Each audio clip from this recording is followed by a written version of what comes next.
Muy buenas noches con todos los presentes. En esta reunión les convocamos para una charla sobre el sharing. Es de la UTPL, en Práctico Mundo.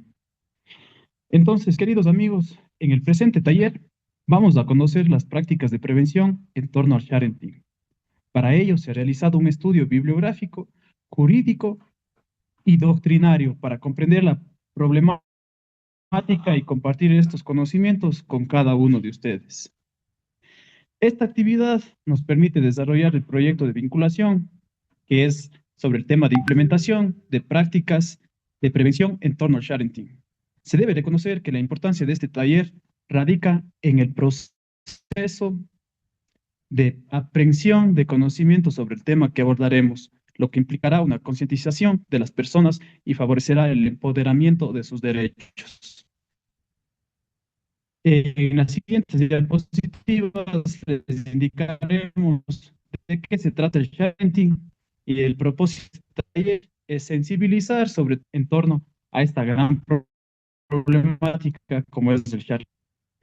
Este taller está dirigido para padres de familia y la sociedad en general. Con la ejecución de este taller se pretende sensibilizar a las personas sobre la práctica de sharing y la implicación que tienen los derechos personalísimos de los niños, niñas y adolescentes. Buenas noches con todos. Daremos una breve definición sobre lo que significa sharenting. Podemos decir que es un término inglés que nace al unir las palabras share, que significa compartir, y parenting, que significa crianza, que consiste en mostrar toda la vida de sus hijos desde que nacen. Este término es nuevo y va tomando trascendencia en la nueva generación. El sharenting es la forma excesiva o la falta de reflexión previa de algunos padres al compartir en redes sociales información, fotos, videos, etcétera, de sus hijos sin el consentimiento del impuber. Casi siempre son sin intención de los padres, pero pueden implicar riesgos en los niños, al ser identificados por profesionales y convertirse en víctimas potenciales. Algunos ejemplos sobre el tema del sharenting podemos decir: las fotos en lugares públicos, cuando salen a los centros educativos, jardín, escuela o colegios, la salida a los parques, las actividades que se realizan en diferentes horarios. Tenemos las publicaciones personales, la dirección domiciliaria, la economía familiar, las fotografías con nombres completos o las fotografías familiares. Contenido sensible, puede ser cuando tomamos las fotos de su primera sonrisa, su primer baño, sus primeros pasos, su primer día de clases o su primera vez en la playa. El video compartido en redes, cuando la madre publica un video en YouTube. Cuando compartimos la ubicación, un día de campo, compartiendo en familia y exponemos la ubicación cuando compartimos en Facebook o redes sociales. Buenas noches con todos. A continuación voy a exponer lo siguiente que corresponde a la identidad digital y la huella digital generados por el Charity. La identidad digital es el conjunto de información que se deja al navegar en Internet. La identidad digital hace referencia al conjunto de información de una persona que se encuentra en Internet y que le caracteriza y diferencia de los demás. Una parte importante también de la identidad digital es el nombre de usuario y la información de autentificación, que hace referencia a las credenciales como contraseñas que se utilizan para verificar la identidad y acceder a los servicios en línea de manera segura. Ejemplo, incluye la información de distintos ámbitos como nombres, dirección de correo electrónico, foto de perfil, comentarios, relaciones, aficiones, etc. El cuarto punto es obtener el consentimiento y en la medida de lo posible hay que involucrar al niño en el proceso de la toma de decisiones al compartir estas imágenes. En el punto 5, desactivar la geolocalización. Hay que evitar incluir información geográfica de donde se está. eh, Cuando uno comparte esas fotos o publicaciones. Y bueno, creo que al momento de nosotros de compartir esa foto, sabemos que ahí se pone la localización, dónde está. Y en la parte 6, la educación sobre el uso seguro del Internet. Entonces, enseñar a los padres y cuidadores sobre los riesgos de compartir contenido a menores y poner en práctica para proteger información personal en línea. Avanzando con el punto 7, tenemos la revisión regular del contenido compartido y que los padres deben revisar las publicaciones antiguas y eliminar cualquier material que ya no consideren apropiado o que pueda poner al niño en riesgo. En el punto 8, establecer límites claros sobre el tipo de contenido compartido, es definir qué es lo apropiado para compartir y qué no es apropiado. Entonces, de esa manera evitaremos mostrar imágenes comprometedoras que pueden ser malinterpretadas. Ahí tenemos un propósito en la siguiente diapositiva, y es que hay que tratar estos riesgos y establecer medidas de prevención, educando a los padres, cuidadores, para prevenir lo que es este término nuevo que es el sharenting, y proporcionar pautas claras sobre cómo compartir de una manera segura para evitar eso de los sobornos, las extorsiones, las estafas. La reflexión que tenemos aquí es que se recomienda que los padres reflexionen sobre los límites del sharing y consideren el bienestar y la privacidad, porque son nuestros hijos los que pasan por esto antes de publicar cualquier cosa en redes sociales.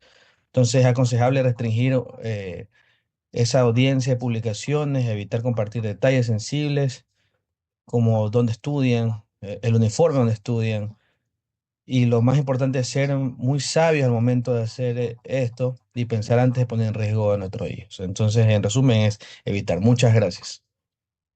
Bueno, a continuación vamos a explicar sobre la sentencia de 245A 22, que es un estudio de derecho compartido, y a continuación también se indicará un estudio de caso en una sentencia que se dio y hubo un fallo a favor. Entonces, tiene antecedentes, el estudio de derecho comparado tiene antecedentes que se remontan a varios siglos atrás.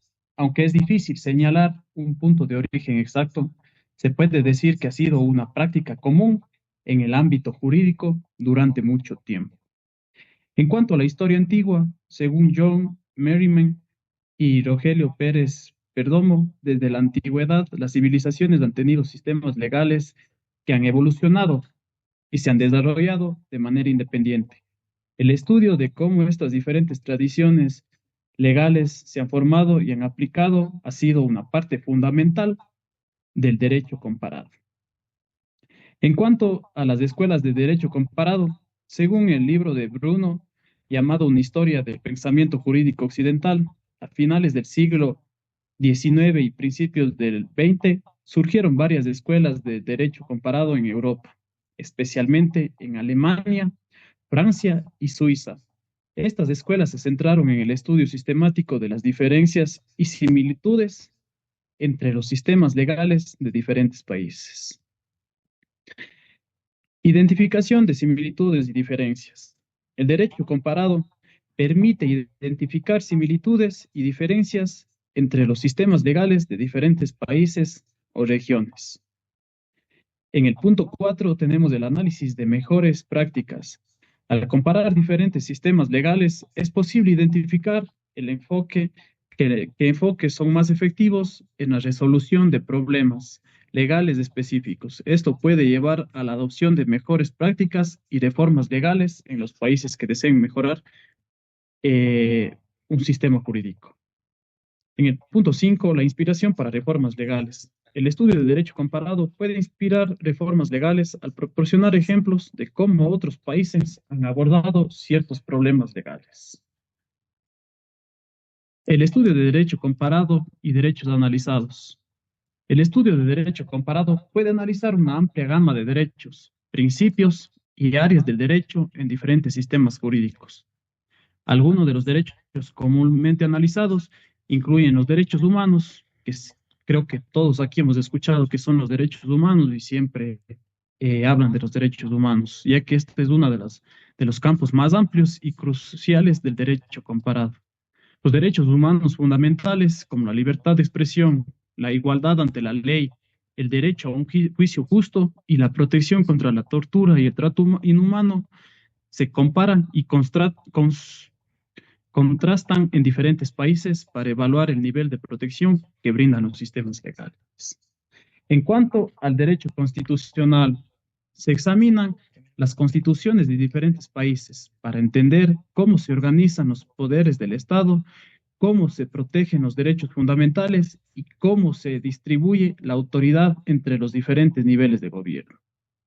En cuanto al derecho civil y mercantil, Montesquieu según Montesquieu, se estudian las normas que regulan las relaciones entre particulares, como contratos, propiedad, sucesiones, responsabilidad civil y derecho de la familia, así como también las normas que rigen las actividades comerciales y empresariales.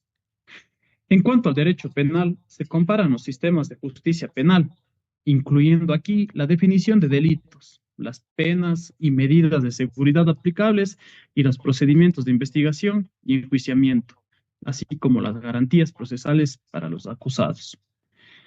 En cuanto al derecho laboral y social, se analizan las leyes y políticas relacionadas con el empleo, las condiciones de trabajo, la seguridad social y la protección de los derechos de los trabajadores y grupos vulnerables. A continuación, se hablará sobre el desarrollo de una sentencia. Entonces, doy paso a mi compañero para que explique. Bien, muchas gracias, compañero. En cuanto al desarrollo de la sentencia, esa sentencia que ustedes pueden corroborar buscando la T-245A de la Corte Constitucional aborda principalmente la protección de los derechos de los niños, niñas y adolescentes en el contexto del uso de sus imágenes y datos personales en redes sociales por parte de sus progenitores. En cuanto al contexto y la problemática, para saber de esto, es que un padre interpuso una acción de tutela en representación de un hijo menor y alegó que la madre publicaba imágenes del niño en redes sociales de acceso público asociadas a esa cuenta de OnlyFans, lo que supuestamente vulneraba los derechos de ese menor a la intimidad, su nombre y el desarrollo libre de la personalidad. ¿Cuáles eran las pretensiones? Era de que la madre elimine las imágenes y contenido de ese menor de edad en las redes sociales, que deje de subir, que corte de raíz el contenido del niño sin su consentimiento y consideración de su interés superior, y que respete las manifestaciones del niño sobre su incomodidad con la exposición pública. Cuanto a las actuaciones en sede de revisión, es que el ICBF realizó una verificación de esos derechos y incluyó que no existe una situación que ameritara la apertura de un proceso administrativo de restablecimiento de derechos. Además, se evidenció la necesidad de límites en la información compartida por los padres sobre su vida personal. El análisis de la Corte Constitucional es que se reconoció que el niño es sujeto de especial protección y se deben atender sus derechos prevalentes, incluyendo su derecho a la intimidad y la imagen. Se analizó también el concepto de sharenting y los riesgos que supone sobre la exposición de menores en redes sociales, así como el impacto de la violencia psicológica en contextos de conflictos entre progenitores. ¿Cuál fue la decisión? De que la Corte determinó que los padres tienen el deber de proteger la imagen y datos personales del menor, priorizando ese interés superior, y se ordenó a la vez a la madre eliminar cualquier contenido que involucre al niño de sus redes sociales públicas y abstenerse de publicar material similar si es un consentimiento informado y respetando esa voluntad del menor. Esta sentencia establece un precedente importante sobre el uso responsable de redes sociales por parte de los progenitores y la protección del entorno de los menores. También tenemos en esa sentencia lo que es la base legal en que se basaron, la T-245A, y es que el artículo 86 de la Constitución establece que cualquier persona puede acudir a la acción de tutela para reclamar la protección de sus derechos fundamentales. Eh, Más allá es que el artículo 44 de la Constitución fija que los niños gocen de una especial protección a partir de la cual se impone la obligación de que la familia, la sociedad y el Estado protejan para garantizar ese desarrollo armónico y que se respeten sus derechos. El mismo artículo 86 de la Constitución y el artículo 6 del decreto 2591 de 1991 menciona que la acción de tutela tiene carácter subsidiario, y el artículo 26 del decreto dispone que en los eventos del proceso la autoridad revoque o suspenda la actuación cuestionada y se pueda declarar fundamental la solicitud únicamente para efectos de indemnización y de costas si fueran procedentes. El artículo 44 de la Constitución ampara los derechos de los niños y las niñas en el ordenamiento jurídico, protege sus derechos libres de violencia psicológica, esa intimidad familiar y garantiza su convivencia en armonía. Y es importante el deber parental de protección de sus datos en relación con el sharing. Continuando con esto, la sala resolvió declarar como improcedente la solicitud de amparo por falta de subsidiariedad, de acuerdo a lo que establece el artículo 86 de la Constitución y basados también en lo que determinan los artículos 54 y 55 del Código de la Infancia y de la Adolescencia. Con esta resolución se ampara los derechos fundamentales del niño a no padecer violencia psicológica o dignidad humana. Continuando con estos artículos, en la parte 5 se aplicó el Código 54-55 del Código de la Infancia para impartir amonestaciones y sanciones a esos progenitores. El artículo 24 del decreto 2591 del 1991 señala prevención a la autoridad por acciones o omisiones que dan mérito para conceder la tutela. La sala también contempló un mandato basado en un artículo 9 del Código de la Niñez y Adolescencia que fija la prevalencia de sus derechos frente a los derechos de cualquier otra persona. Para finalizar en la base legal, la parte 6, el artículo 3 de la Convención sobre los Derechos del Niño señala que se debe atender de una manera primordial su interés superior, y el artículo 18 de la misma convención fija que la preocupación fundamental de los padres debe ser el interés superior del niño. En base a esta sentencia, tenemos el derecho al ambiente familiar sano e interés superior de los niños, niñas y adolescentes. Podemos ver que en el artículo 3 de la Convención de los Derechos de los Niños, este artículo establece que en todas las acciones concernientes a los niños, ya sean realizadas por instituciones públicas o privadas, los tribunales, las autoridades administrativas o los órganos legislativos, el interés superior del niño debe ser una consideración primordial. Esto puede incluir leyes que protegen contra la violencia doméstica, el abuso infantil y la negligencia, así como políticas que apoyan a las familias en situaciones de vulnerabilidad para garantizar que puedan cumplir con su responsabilidad de criar a sus hijos en un ambiente sano y propicio para su desarrollo. El artículo 12 de la Convención. Los Estados partes garantizarán al niño que esté en condiciones de formarse un juicio propio, el derecho de expresar su opinión libremente en todos los asuntos que afectan al niño, teniéndose debidamente en cuenta las opiniones del niño en función de la edad y madurez del niño. Asimismo, el artículo 66 de la Constitución de la República del Ecuador establece el derecho a la intimidad y a la protección de datos personales. Aunque este artículo no se refiere específicamente a la imagen, puede interpretarse como una disposición que respalda la protección de la imagen de los niños, niñas y adolescentes como parte de su intimidad y privacidad. Es importante aclarar que el sharenting es una práctica que consiste en documentar la vida personal de los hijos desde temprana edad en Internet a través de las redes sociales, mediante comentarios, fotografías, videos u otro material. Los derechos humanos pretenden enfatizar la necesidad de garantías normativas que hagan posible ejercer de manera equilibrada el derecho de la protección de datos personales en la sociedad. El derecho fundamental a la protección de datos personales en la sociedad de la información. El Reglamento General de Protección de Datos es una pieza legislativa fundamental que establece normas estrictas sobre la recopilación, el procesamiento y el almacenamiento de datos personales. El artículo 12 nos habla del derecho a la privacidad según los derechos humanos. Indica que nadie será objeto de injerencias arbitrarias en su vida privada, su familia, su domicilio o su correspondencia, ni de ataques a su honra o a su reputación. Según Serrano y Rebollo, al referirnos a protección de datos, no existe información irrelevante, por lo que toda información requiere de protección o cuidado, pues en el marco de su uso los datos de carácter personal pueden convertirse en delicada, afectando los aspectos más íntimos de las personas y generando un verdadero peligro. Tomando en cuenta que en la actualidad el acceso a las tecnologías es muy frecuente en la niñez y adolescencia, el Memorándum de Montevideo de 2009 advierte además que la diversidad de sistemas de comunicación ha llevado al límite el balance entre el ejercicio de los derechos fundamentales y los riesgos para la vida privada, el honor, buen nombre y la intimidad, entre otros.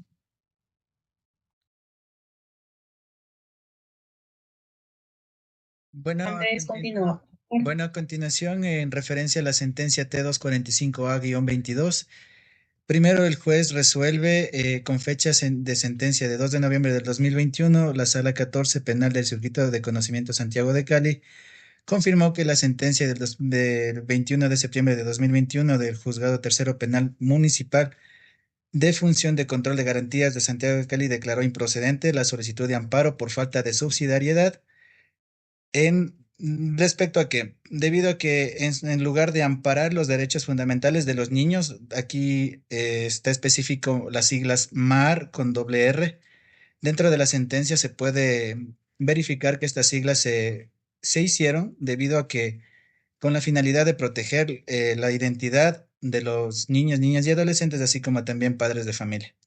Así se les llama a los niños. Como segundo, primera instancia, por favor, más arribita. Como segunda instancia, el juzgado de Santiago de Cali confirmó que esta decisión debía mantenerse debido a que no se cumplían con los parámetros de amparo de los niños y adolescentes. Esta decisión cambió a una tercera instancia y subió a un tribunal superior, el cual revocó las decisiones tomadas en primera y segunda instancia y concedió parcialmente el amparo de los derechos fundamentales de los niños. Esto refleja un enfoque más proactivo en la protección de los derechos del menor, aplicándole un análisis material, no solo formal, sino de los derechos también vulnerados de los niños.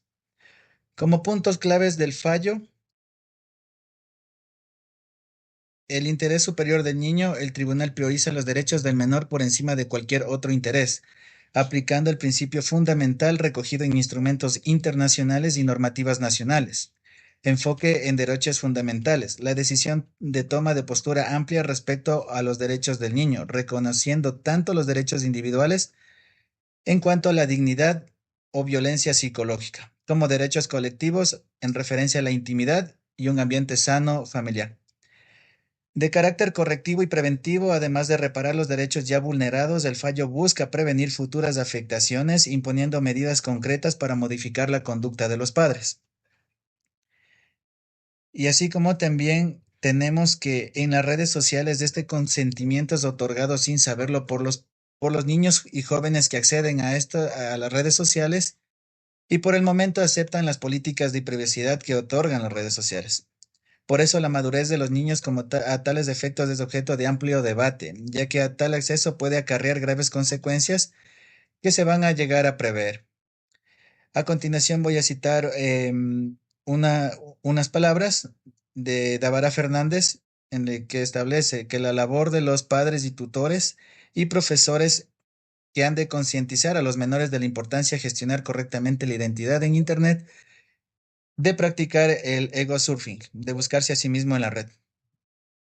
En el caso de acción de tutela, tenemos que la presentación de la tutela, el solicitante presenta una acción de tutela ante un juez competente, detallando la violación de sus derechos fundamentales y solicitando una protección inmediata.